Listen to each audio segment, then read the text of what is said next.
เข้าพรรษาประสาชื่นซ้ำรวมกันทำบุญศีลกินทาน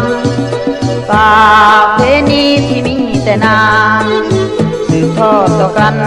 จนถึงลูกหลานชายรุ่น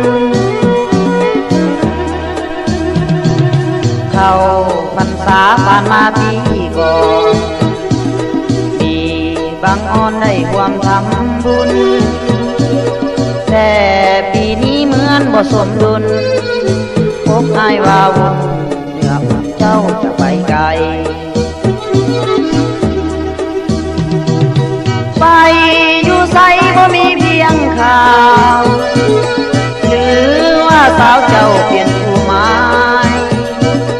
ลืมน้องลืมคืนแห่เทียนไปน้องเปลี่ยนแปลไปลืมคำเคยให้สัญญาเข้าพรรษาอุลาอ้ายเศร้าบ่มีเจ้าก่อนบ่วาจาก่อนเทพไทยเจ้าที่จินตาดลใจน้องมาต้องออกพรรษาบ้านเฮา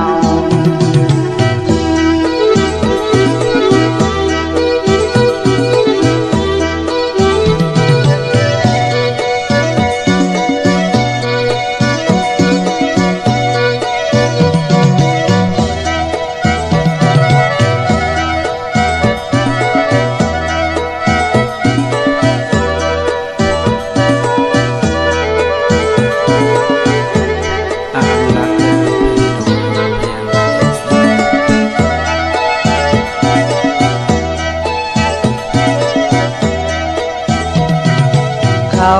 พรรษาผ่านมาปีก่อนมี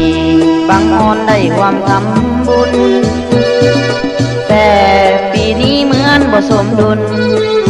พบอ้ายว่าวุ่นเมื่ออุ่นเจ้าจะไปไกล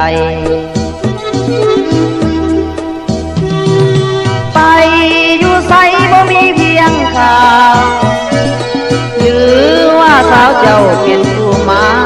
ยน้องลืมคืนแห่เทียนไปน้องเปลี่ยนแปลไปลืมคำเคยให้สัญญาเข้าพรรษาอุลาอ้ายเศร้าบ่มีเจ้าก่อนบ่วาจาก่อนเทพไทยเจ้าที่จินตาดลใจน้อง